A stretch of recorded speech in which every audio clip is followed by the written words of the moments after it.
ゃんのぐんぐんドリル塗り絵。暖かくなって桜が咲いたね。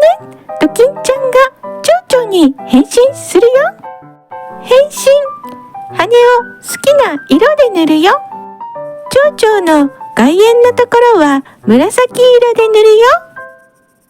うわーん、いい色。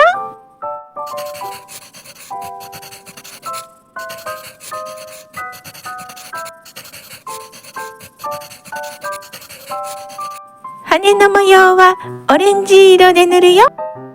今度はピンク色でいっぱい塗るよ。